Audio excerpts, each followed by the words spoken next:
Hello friends, आपका मेरे channel पर बहुत बहुत स्वागत है। आज मैं आपके लिए फिजिक्स का काफ़ी इम्पोर्टेंट टॉपिक लाया हूं और वो टॉपिक है बल और दाब।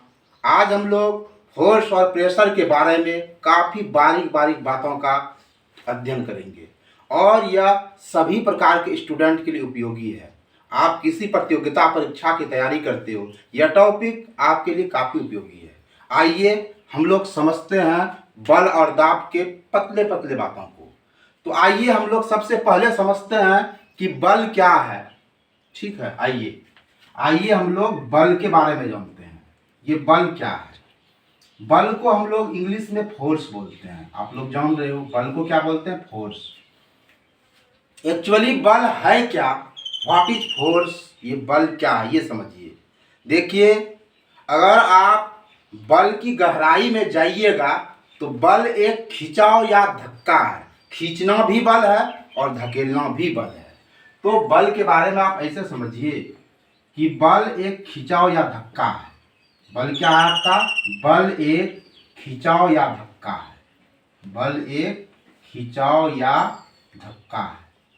खिंचाव या धक्का है। ठीक है, जो किसी वस्तु पर लगकर जो किसी वस्तु पर लगकर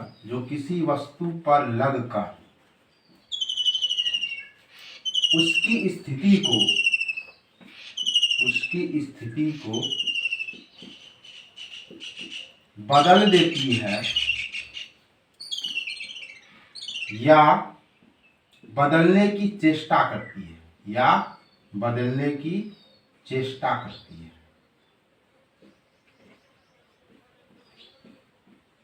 यह बल का बड़ा ही यूनिक डिफिनेशन है गाइस कि बल एक खिंचाव या धक्का है। खींचना भी बल है और धकेलना भी बल है। ठीक है, जो किसी वस्तु पर लगकर उसके स्थिति को बदल देती है या बदलने की चेष्टा अर्थात प्रयास करती है।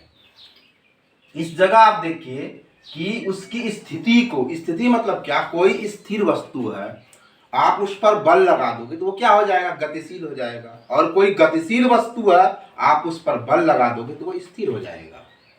तो बल क्या करता है? वस्तु की स्थिति को बदल देता है। तो बल में आप दो बात को जरूर ही समझो कि बल क्या है आपका? खिंचाव भी बल है और धक्का भी बल है। और बल किसी वस्तु पर लगकर उसकी स्थिति को चेंज कर देता है, अर्थात गतिशील को स्थिर कर देता है और स्थिर को गतिशील कर देता है। अब जरा हम इसको क्लीन करते हैं। अब आओ, आप बल को ऐसे समझो कि बल बराबर जो होता है ना, आपका सूत्र क्या होता है? द्रव्यमान गुना त्वरण। क्या होता है? द्रव्यमान गुना त्वरण। ठीक है, द्रव्यमान गुना त्वरण। ध्यान से समझो। और बल का सिंबल F होता है और द्रव्यमान का सिंबल M होता है, त्वरण का A होता है। तो F बराबर M गुना A होता है, यानी द्रव्यमान और त्वरण का गुणनफल बल है। ठीक है, अब देखो, बल का आप SI मात्रक भी निकालना सीख लो। तो बल का SI मात्रक कैसे निकालेंगे हम लोग? देखो भाई, द्रव्यमान का क्या होता है? केजी होता है कि नहीं मात्रक। और त्वरण का क्या होता है? मीटर प्रति सेकंड स्क्वायर। चूंकि इसका खोज न्यूटन नामक वैज्ञानिक ने किया, तो सर आइजैक न्यूटन के सम्मान में हम बल का SI मात्रक न्यूटन भी कहते हैं। ठीक है, आप इसका विमीय सूत्र भी निकाल सकते हो। कैसे निकालेंगे विमीय सूत्र? ठीक है, अगर आपको विमीय सूत्र निकालना है तो कैसे निकालिएगा? ध्यान से देखो, ये m है, द्रव्यमान है तो द्रव्यमान का m होगा। और त्वरण का क्या होता है? LT-2। ठीक है, ये आपका विमीय सूत्र हो गया। ठीक है, अब देखो हम लोग दाब पर थोड़ा सा चर्चा करते हैं। अब हम लोग दाब पर, प्रेशर पर चर्चा करते हैं। देखिए दाब क्या है ये समझिए। ठीक है, देखिए दाब जिसको हम लोग अंग्रेजी में प्रेशर बोलते हैं। क्या बोलते हैं? प्रेशर। ठीक है, और एक्चुअली दाब क्या है? प्रति एकांक क्षेत्रफल पर प्रति एकांक क्षेत्रफल पर लगने वाले बल को हम लोग दाब करते हैं। ऐसे जनरली देखो हम लोग ऐसे कहेंगे ये दाब है, बट नहीं। फिजिक्स में क्या प्रति एकांक क्षेत्रफल पर लगने वाले बल को दाब करते हैं। जैसे देखो ऐसे हमने बल लगाया, प्रति एकांक क्षेत्रफल पर लगने वाले बल को हम लोग दाब कहेंगे, प्रेशर कहेंगे। और दाब का फॉर्मूला क्या होता है आप लोग जान रहे हो, दाब बराबर क्या होता है, बल बटे क्षेत्रफल। ठीक है। और भी दाब में बहुत इंपॉर्टेंट महीन बात है जिसकी हम लोग चर्चा करेंगे। अब देखो पहले दाब का सूत्र होता है बल बटे क्षेत्रफल, और अगर इसका मात्रक की बात करते हैं तो हम लोग कहते हैं इसका मात्रक पास्कल होता है। क्या होता है, पास्कल। ऐसे इसका मात्रक आप इस तरह से भी निकाल सकते हो। बल का क्या होता है, न्यूटन होता है। ठीक है। और बटे क्षेत्रफल का क्या होता है, क्षेत्रफल का मीटर स्क्वायर होता है, तो न्यूटन प्रति मीटर स्क्वायर। ठीक है। तो आप इसका मात्रक इस तरह समझ सकते हैं। अब हम आते हैं दाब के बारे में कुछ और पतली बातों पर। दाब के बारे में आप बहुत ही इंपॉर्टेंट बात यह जानिए कि ये जो दाब होता है ना, ये समानुपाती होता है आपका बल का।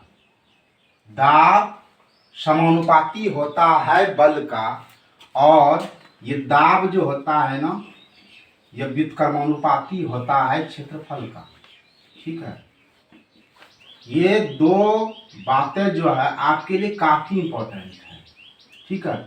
और अब देखिए हम आपको ये दिखाते हैं कि दाब व्युत्क्रमानुपाती होता है क्षेत्रफल का। इस पर आपका कई क्वेश्चन बनता है जो आपके कॉम्पिटिटिव एग्जाम के लिए काफ़ी उपयोगी होता है। अच्छा, आप यह देखे होंगे कि आप लोग कील को देखे होंगे, तो देखिएगा अगर कील का जो नुकीला भाग रहता है, ठीक है, अगर वो ज़्यादा नुकीला रहेगा तो वो ज़्यादा दीवार में अंदर तक जाता है, और कील का जो वो नुकीला भाग है वो अगर आपका ज़्यादा क्षेत्रफल उसका रहेगा तो वो ज़्यादा अंदर तक नहीं जाता है। तो देखिए अब हम कील से समझते हैं।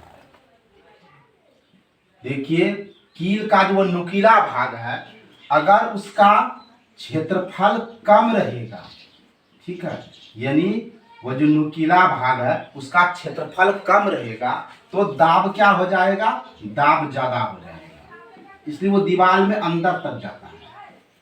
आप देखिएगा जब आप घर में सब्जी काटते हैं तो चाकू में अगर धार नहीं कीजिएगा तो आपका सब्जी देर से कटेगा। तो क्यों कटता है, क्योंकि जब चाकू यूज करते करते वो भोथा हो जाता है, यानी उसका धार खत्म हो जाता है, तो क्या हो जाता है, उसका क्षेत्रफल ज्यादा हो जाता है।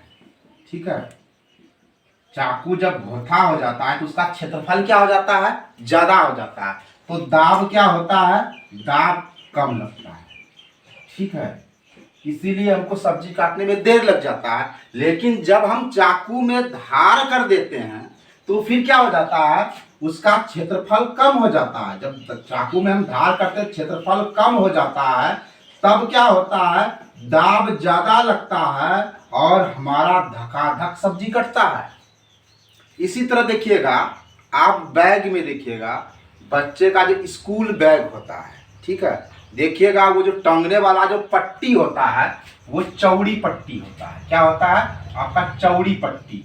बैग का पट्टी क्या होता है, चौड़ी होता है। तो चौड़ी पट्टी होता है तो क्षेत्रफल क्या होता है आपका, क्षेत्रफल आपका ज्यादा होता है। ठीक है। जब बैग का चौड़ी पट्टी रहता है तो पीठ में जो बच्चा उसको टांगता है ना, तो चूंकि उसका पट्टी चौड़ा है तो क्षेत्रफल ज्यादा है, और क्षेत्रफल जब ज्यादा है तो पीठ पे प्रेशर कम मारेगा। इसीलिए बैग बनाने वाला जो फैक्ट्री होता है, कंपनी होता है, वो बैग की पट्टी को चौड़ी करता है। ठीक है। क्योंकि बैग का पट्टी अगर चौड़ी रहेगा तो क्षेत्रफल ज्यादा हुआ, और जैसे ही क्षेत्रफल ज्यादा होगा तो प्रेशर कम हो जाएगा। तो गाइस आपको ये वीडियो अच्छा लगा होगा। अगर आपको ये वीडियो अच्छा लगा होगा तो आप मेरे चैनल को सब्सक्राइब करेंगे और अच्छे वीडियो के लिए आप इंतज़ार कीजिए। आपको वीडियो वॉचिंग के लिए मेरे तरफ से ढेरों ढेरों धन्यवाद। जय हिंद, जय भारत।